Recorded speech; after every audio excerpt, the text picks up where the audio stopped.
नमस्कार दोस्तों, ब्लडी सत्य के एक और हैरान कर देने वाले बहुत ही अनोखे एपिसोड में आज आप लोगों का फिर से बहुत बहुत स्वागत है। मैं हूं निखिल और आज आप लोगों के सामने उस पर्टिकुलर टॉपिक का थर्ड एपिसोड यानी कि आखिरी एपिसोड लेकर आ गया हूं। अब कौन सा पर्टिकुलर टॉपिक आप लोग ये सोच रहे होंगे, इसलिए बोलता हूं मेरे सारे वीडियोस देखा करो, बहुत मजा आता है। एक ऐसा टॉपिक जो मैंने उठाया था कि भगवान कलकी का जन्म होने वाला है, कब होने वाला है, कितनी उम्र बची है कलयुग की, और फिर उसके बाद ये टॉपिक आया भाई आप लोगों ने ही सवाल उठाया कि आखिर क्यों देवी देवता इस कलयुग को छोड़ के पृथ्वी को छोड़ के चले गए। और फिर उसके बाद मैंने ये टॉपिक उठाया, इस टॉपिक की शुरुआत किया कि भाई कैसे इस कलयुग की शुरुआत हुई, कब कलयुग की शुरुआत हुई थी, अंत कब होगा मैं तो बता ही चुका था। आज के इस वीडियो में मैं आप लोगों को बताने वाला हूं कि क्यों हम कभी कभी भूत प्रेतों को देख पाते हैं, महसूस कर पाते हैं, छू पाते हैं, और कभी कभी हम तो उन्हें क्लियरली एक्सपीरियंस भी कर सकते हैं, मतलब बात तो एक ही हो गई लेकिन हम क्यों भगवानों को, देवी देवताओं को कभी एक्सपीरियंस नहीं कर पाते, कभी महसूस नहीं कर पाते, कभी गलती से महसूस कर भी ली अपनी आत्मशक्ति की वजह से, तो कभी क्यों उन्हें देख नहीं पाते हैं, कभी उन्हें क्यों नहीं छू पाते हैं। जब कभी भी उन्हें देखने का जितना भी प्रयास किया जाता है वो सारे प्रयास विफल क्यों हो जाते हैं। क्यों भगवानों को देखना लगभग, देवी देवताओं को देखना लगभग इम्पॉसिबल है इस दुनिया में। आज आप लोगों के दिमाग में सारी चीजें क्लियर होगी। इस वीडियो को इत्मीनान से एंड तक देखना, कुछ ऐसी जानकारियां मिलेगी जो पूरी दुनिया में किसी ने आपको नहीं दिया होगा, मुझे ऐसा लगता है। आज मैं आपको बताने वाला हूं। दोस्तों सबसे पहले मैं आप लोगों को बता दूं, हम बिल्कुल बेसिक से चलेंगे और एडवांस लेवल तक जाएंगे। एडवांस लेवल तक आपके माइंड को चेंज करने की, आपके माइंड में वो बात को डालने की कोशिश करेंगे। दोस्तों जैसा कि आप सभी लोगों को पता है कि हम इंसानी शरीर है, हमारा जो इंसानी शरीर है वो 5 तत्वों से मिलकर बना हुआ है। मैंने अपने पहले की भी काफी वीडियोस में बताया हुआ हूं। जल, वायु, आकाश, अग्नि और फिर आता है पृथ्वी। इसी वजह से हमें मिला है हमारा भौतिक शरीर यानी कि फिजिकल बॉडी मिली है। इसी वजह से हम लोग एक दूसरे को देख सकते हैं, बातें कर सकते हैं, छू सकते हैं, महसूस कर सकते हैं। लेकिन हम भूत प्रेतों को कभी क्यों नहीं देख पाते हैं? क्योंकि जो उनकी योनि है वो बनी हुई है, यानी जो उनका जो रचना है वो हुई है 2 तत्वों से। वो 2 तत्व कौन से हैं? एक है वायु और एक है अग्नि। इन 2 तत्वों से उनका जो रचना है वो बनी हुई है। इस वजह से हम उन्हें कभी देख नहीं सकते लेकिन एक्सपीरियंस कर सकते हैं। क्यों? हवा चलती है तो हवा एक्सपीरियंस कर सकते हैं ना आप। अच्छा हवा चल रही है, एक्सपीरियंस कर पाए, इसी वजह से आप भूतों को भी कई बार एक्सपीरियंस कर पाते हैं। अब बहुत सारे लोग ये कहते हैं कि भाई हम लोगों ने तो भूतों को कई बार आंखों से देखे भी हैं। बहुत सारे लोग ये दावा करते हैं, तो देख क्यों पाते? जब कोई भी भूत, प्रेत, शैतान या फिर कोई पिशाच होता है, उसकी कोई तीव्र इच्छा होती है कि ये मेरी इच्छा है यार, और मैं अपने आप को दिखा के, अपने आप को महसूस करा के सामने वाले इंसान से पर्टिकुलर काम करवाना चाहता हूं, तो वो अपने कामों की वजह से, अपने कर्मों की वजह से एक और तत्व प्राप्त कर लेता है जिस तत्व का नाम होता है आकाश तत्व। और उस आकाश तत्व की वजह से कोई भी इंसान, कोई भी प्रेत को देख पाता है, लेकिन उतने ही पर्टिकुलर टाइम के लिए जितने टाइम के लिए उस प्रेत को, उस आत्मा को, उस भूत को वो आकाश तत्व की प्राप्ति हुई है। आकाश तत्व की प्राप्ति किसी भी आत्मा को एक पर्टिकुलर टाइम के लिए ही होती है। अब भाई बहुत सारे लोग ये दावा करते हैं कि हमने तो भूत प्रेत को छुए हैं, लिटरली ऐसे छुए हैं। मैं बताता हूं इसके कारण क्या होता है। जब कोई और प्रेत, उसकी और भी बहुत ज्यादा तीव्र इच्छा होती है, उसकी बहुत तेज इच्छा होती है कि यार कोई मुझे छुए, मैं किसी को अपनी फिजिकल अपीयरेंस का एहसास दिला सकूं, तो मेरा ये काम हो जाएगा। लोगों की तरह तरह की इच्छाएं होती है यार, तो इच्छा अगर बाकी रह जाती है और किसी की मौत होती तभी तो वो भूत या प्रेत बनता है। तो किसी की ऐसी तीव्र इच्छा जो कि किसी के छूने से पूरी हो सकती है, मतलब उसके पीछे कोई बड़ा कारण होगा, फिर आगे चल के कोई इच्छा पूरी हो सकती है, तो उसे जल तत्व की प्राप्ति हो जाती है। अब वो भूत का शरीर कितने तत्वों का हो गया? आकाश, वायु, अग्नि और जल।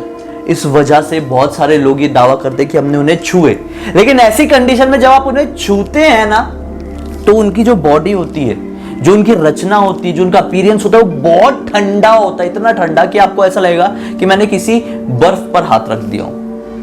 और जब उन्हें ये वाला तत्व जो जल तत्व है वो नहीं मिला रहता है, उनके पास सिर्फ आकाश तत्व आता है। जब उन्हें हम देख पाते हैं तो आपने फिल्मों में देखे होंगे ना, ऐसा हम लोग हाथ डालते हैं तो हाथ आर पार हो जाता है वो आत्माओं के, तो ये आकाश तत्व के कारण होता है। खैर वो तो फिल्म में लिबर्टी होती है, लेकिन फिल्म वाले भी कुछ कुछ चीजें बहुत सोच समझ के बनाते हैं और ये रियल है। अगर किसी को आकाश तत्व मिला है किसी आत्मा को, तो उसकी बॉडी के आर पार हाथ चले जाता है, लेकिन हम उन्हें प्रॉपरली छू नहीं सकते। प्रॉपरली छूने के लिए उन्हें जल तत्व चाहिए। अब भाई आप लोग ये बोल रहे होंगे कि अगर उसे पांचवा तत्व मिल जाए तो वो तो इंसान ही बन जाएगा, क्योंकि हमारा तो 5 तत्व से शरीर बना हुआ है। इतना आसान नहीं है, इतना आसान नहीं है, क्योंकि उसकी मृत्यु हो चुकी है। और मृत्यु हो गई है तो इसका मतलब बोलते हैं ना हम लोग, वो मिट्टी में मिल गया, मतलब जिस मिट्टी से पैदा हुआ था उसे मिट्टी में मिल गया। यानी कि उसने अपना पृथ्वी तत्व खो दिया है। पृथ्वी तत्व खो दिया इसलिए तो उसकी मृत्यु हुई है। पृथ्वी तत्व खो देने के कारण हम लोग अपने भौतिक शरीर से, हम लोग अपने इस शरीर से निकल जाते हैं और फिर बन के रह जाते हैं एक आत्मा, एक प्रेत, एक भूत। जरूरी नहीं है बन जाते हैं। अब आप लोग सोचेंगे कि सभी लोग भूत बनते, नहीं, ऐसा नहीं है। मुक्ति मिलती है लोगों को, मोक्ष भी मिलता है, लेकिन किसी लोगों की कुछ इच्छाएं होती है, कुछ लोग अतृप्त होते हैं जिनकी आपातकाल मृत्यु हो जाती है। आपातकाल ही बोलते ना सॉरी अगर मैंने कुछ गलत किया तो, समय से पहले मृत्यु हो जाती है। वो लोग जाते हैं प्रेत योनि में और अपनी वो पर्टिकुलर इच्छा को, अपनी पर्टिकुलर उम्र को पूरा करते हैं और फिर उन्हें मुक्ति प्राप्त होती है। फंडा समझ में आया क्या है कि भूतों को हम कभी कभी क्यों देख पाते, कभी कभी क्यों छू पाते। अब आते हैं देवी देवताओं पर। अब भाई बहुत सारे लोग ये जो बोलते होंगे कि तुम्हारे तो बहुत सारे देवी देवता हैं। बहुत सारे नास्तिक लोग हैं जो कहते हैं कि अरे हम मूर्ति की पूजा नहीं करते, इतने सारे भगवान होते हैं क्या? नहीं, भगवान इतने सारे नहीं होते। भगवान तो एक ही है, ईश्वर एक ही है, वो शक्ति एक ही है जो ब्रह्मांड है, जो निरंकार है, जो प्रकृति है, जो नेचर है। भगवान एक ही है। जो हम पूजा करते हैं वो देवी देवता है। बहुत सारे देवी देवता हैं। हमारे हिंदू धर्म में तो 33 करोड़ देवी देवताओं बोले गए हैं। यार हम लोगों को बचपन से ऐसी सीख मिली है, मैंने पहले भी बताया हूं कि हमारा पैर तो अगर मोबाइल में भी लगता है तो हम मोबाइल के इस तरह से पैर पढ़ लेते, टीवी के रिमोट के भी पैर पढ़ लेते। हमारी वो हमको वो सिखाया गया है। तो जो देवी देवता का जिनको दर्जा प्राप्त है, हम उनके पैर क्यों ना पढ़े, हम उनकी पूजा क्यों ना करें? क्योंकि जो उनकी योनि है वो मनुष्य योनि से बहुत ज्यादा उच्च है। बहुत सारे लोग ये सोचकर कंफ्यूजन में रहते हैं कि भाई हमारी जो मनुष्य योनि, हम जो इंसान है वो बहुत ही हाई लेवल पे है। जो जीव जंतु या फिर छोटे कीड़े मकोड़े होते हैं, हम उनसे बहुत ऊपर उठ के, हम लोग प्रेत योनि से बहुत ऊपर उठ के, बेशक हम इनसे ऊपर उठ के हैं लेकिन सबसे ऊपर उठ के नहीं है। हम लोगों से भी ऊपर योनियां हैं जो है देवताओं की, गंधर्वों की। आज हम बात करेंगे देवताओं की। जो देव योनि में होता है, यानी देवी या देवता होता है, उनके पास 6 तत्व होते हैं। मैंने पिछले वीडियो में बताया था एक 6वां तत्व होता है अक्षर तत्व। इसी अक्षर तत्व के कारण उन्हें देव योनि प्राप्त होती है, उन्हें दिव्य शक्तियां प्राप्त होती है। वो हमसे सुपीरियर बन जाते हैं। वो सारी चीजें कर सकते हैं जो हमारे लिए सोचना भी इम्पॉसिबल है। वो समय के विपरीत भी चल सकते हैं, वो समय के साथ समय के आगे भी चल सकते हैं, क्योंकि उन्होंने अपने जीवन काल में कुछ ऐसे कर्म किए थे जिन कर्मों की वजह से उन्हें वो योनि प्राप्त हो गई। दोस्तों, ये जो योनि होती है देवी देवताओं की, वो किसी को भी प्राप्त हो सकती है, लेकिन उसके लिए आपको इतने अच्छे अच्छे कर्म करने पड़ेंगे, इतनी भलाई के रास्ते में चलना पड़ेगा, इतना भला काम, इतना भला चीजें सोचनी पड़ेगी जो आप इमेजिन भी नहीं कर सकते। जब आप ये सारी चीजें अच्छी करते हैं इस दुनिया में जीते जी, तब आप लोगों को मृत्यु के बाद एक लोक प्राप्त होता है। हमारे मरने के बाद सिर्फ स्वर्ग लोक या नरक लोक नहीं होता, और भी बहुत सारे लोक होते हैं, जैसे कि गोलोक, जो भगवान श्री कृष्ण की पूजा में लीन रहता है उन्हें गोलोक, भगवान शिव की पूजा में लीन वाले को रुद्र, और भगवान विष्णु के पूजा में लीन होने वालों को मिलता है बैकुंठ लोक। जिन लोगों को ये लोक प्राप्त होते हैं मृत्यु के बाद, वो एक देव योनि में चले जाते हैं। दोस्तों, जो लोग बहुत ही अच्छे कर्म कर जाते हैं उन्हें मोक्ष प्राप्त हो जाता है, यानी वो इस जीवन काल से, वो इस ये जो दुनिया का जो चल रहा है ना सर्कल, ये जो समय काल से हट जाते हैं, उन्हें मोक्ष प्राप्त हो जाता है। ये जो देव योनि है, देव योनि में अक्षर तत्व होता है, इस वजह से हम उन्हें देख नहीं पाते हैं।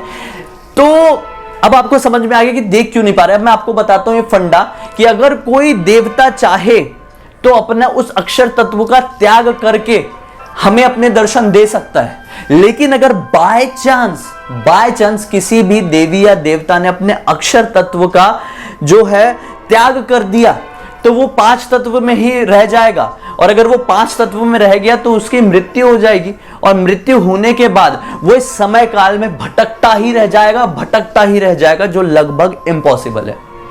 इसी वजह से कोई देवी या देवता हमें दर्शन नहीं देते हैं।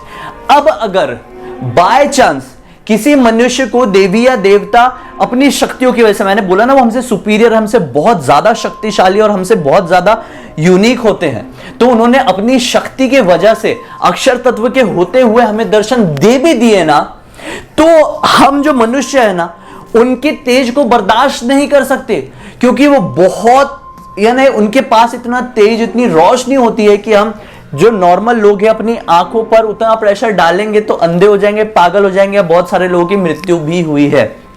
पहले के जमाने के जो लोग होते थे, पहले के युगों के जो लोग होते थे, सतयुग, त्रेता युग, द्वापर युग के लोग जो होते थे, उस समय लोग इतने पापी नहीं थे जितने कलयुग में हैं। उस समय लोग इतने कमजोर नहीं थे जितने हम लोग हैं। उस समय के लोग बहुत ज्यादा स्ट्रांग होते थे, बहुत ज्यादा अच्छे कर्म किए होते थे।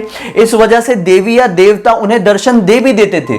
जो पहले के लोगों का जो जन्म होता था वो कई बार मतलब देवी देवता के प्रसाद की वजह से भी होता था, तो इसी वजह से उनके सामने आना देवी देवताओं के लिए पॉसिबल था, आसान था। लेकिन हम लोगों के सामने क्यों पॉसिबल नहीं? क्योंकि हम लोगों के सामने वो आएंगे तो हम लोग तो गए काम से। तो हमारे उद्धार की वजह से ही, हमारे लिए सोचने के लिए ही वो हमें दर्शन नहीं देते हैं। दोस्तों, जब हमारी मृत्यु होगी तो हम लोग स्वर्ग लोक में जाएं, ये जरूरी नहीं है। स्वर्ग लोक से पहले ये 3 लोक मैंने आपको नाम बताया, भुवर लोक होता है, और भी ऐसे लोग होते हैं। अपने कर्मों की वजह से हम लोग उस लोक में जाके रह सकते हैं और हम लोग देवी देवताओं की योनि को प्राप्त कर सकते हैं। लेकिन अगर हम लोग कुकर्म करेंगे तो हमें शैतानों पिशाचों की योनि प्राप्त होगी, जो आप समझ सकते हैं कि कितनी ज्यादा बुरी होती है, कितनी ज्यादा पीड़ादायक होती है। तो अब आप लोगों को दिमाग में ये क्लियर फंडा हो गया होगा भाई कि क्या रीजन है हम भूत प्रेतों को देख पाते हैं और क्या रीजन है हम देवी देवताओं को नहीं देख पाते। अब बात ये आती है कि ये दोनों रहते कहां हैं। ये जो है ना, ये जो शक्तियां हैं, ये हमारे साथ हमारे ही ब्रह्मांड में रहती है। दोस्तों, ये जो हमारा ब्रह्मांड है ये 3 डायमेंशनल है। मैंने थोड़ा पिछला वीडियो में बताया था, ये जो हमारा ब्रह्मांड है ये 3 डायमेंशनल है। ऊंचाई है, गहराई है, हम लोग लेफ्ट देख सकते हैं, राइट देख सकते हैं ना, ये 3 डायमेंशनल है, आपको इजीली पता ही है। लेकिन जो देवी देवता है माना जाता है वो 7th डायमेंशन में रहते हैं। 7 डायमेंशन हमसे जो सुपीरियर एनर्जीज है ना वो 4, 5, 6, 7 ऐसे डायमेंशंस में रहती है। जो 5th डायमेंशन में रहते हैं वो रूप बदल सकते हैं। जैसे मैं 5th डायमेंशन में हूं तो मैं एक निखिल यहाँ पे वीडियो बना रहा है तो दूसरा निखिल वहां पे बैठ के वीडियो एडिट कर रहा होगा। ये 5th डायमेंशन में पॉसिबल है। जो 7th डायमेंशन है वो वहां पे बहुत बड़ी बड़ी एनर्जीज रहती है। उनके एक नहीं बहुत सारे रूप हो सकते हैं। वो एक समय में बहुत सारी जगह हो सकते हैं। वो समय के अपोजिट, समय के साथ, समय के आगे चल सकते हैं। वो सारी चीजें कर सकते हैं जो हमारे लिए सोचना भी इम्पॉसिबल है। इस तरह से जो अलग अलग डायमेंशंस होते हैं वहां पे ऊपर सुपीरियर एनर्जी रहती है। और जो 11th डायमेंशन होता है वहां पे भगवान ब्रह्मा रहते हैं जिन्होंने इस सृष्टि की रचना की है, हम इंसानों को बनाए हैं। 11th डायमेंशन में 11th यानी कि 11th डायमेंशन में जो कोई भी एनर्जी है उसी ने ये पूरा ब्रह्मांड बनाई है, उसी ने पूरे डायमेंशंस बनाए हैं। दोस्तों, ये इतना खतरनाक टॉपिक है ना कि इसके अंदर हम लोग घुसेंगे तो आपके दिमाग के पुर्जे हिल जाएंगे। मतलब इतना खतरनाक टॉपिक है। तो इस टॉपिक पे और गहराई पे ना जाके हम लोग इस वीडियो को यहीं पे रोकते हैं। इस टॉपिक के ऊपर आप और थोड़ा सोचिए कि 4 डायमेंशन में जाए तो क्या होगा, 5th में जाए तो क्या होगा, 7th में कैसी दुनिया हो सकती है, 3rd में ऐसी है तो 2 डायमेंशन भी होते हैं लेकिन वो हमसे निम्न योनि के प्राणी होते हैं। तो उम्मीद है कि अब आप लोगों को ये फंडा समझ में आ गया है। बस इतना ही कहना चाहूंगा। अगर मुझे पहली बार देख रहे हैं तो इस चैनल को सब्सक्राइब करके बेल आइकन दबा के ऑल के ऑप्शन में क्लिक करना, और मुझे पहले से जानते हैं तो इस वीडियो को लाइक करके कमेंट सेक्शन में अपनी राय जरूर बताना कि वीडियो कैसा लगा है। मन में कोई भी टॉपिक है, अगर आप चाहते हो उस पर्टिकुलर टॉपिक की मैं ऊपर वीडियो बनाऊं तो वो टॉपिक भी आप मुझे लिख के भेज सकते हैं। इंस्टाग्राम के लिंक इस वीडियो के डिस्क्रिप्शन बॉक्स में है, वहां पर भी आके आप मेरे डिफरेंट तरह के वीडियोस का लुत्फ उठा सकते हैं, मजा उठा सकते हैं। तो जरूर मेरे इंस्टाग्राम में भी आ जाइए और मन में कोई भी सुझाव हो तो वहां पर लिख के भेज सकते हैं। चलिए हम अगले वीडियो में फिर से मिलते हैं। तब तक के लिए बहुत बहुत धन्यवाद। आपका दिन शुभ हो।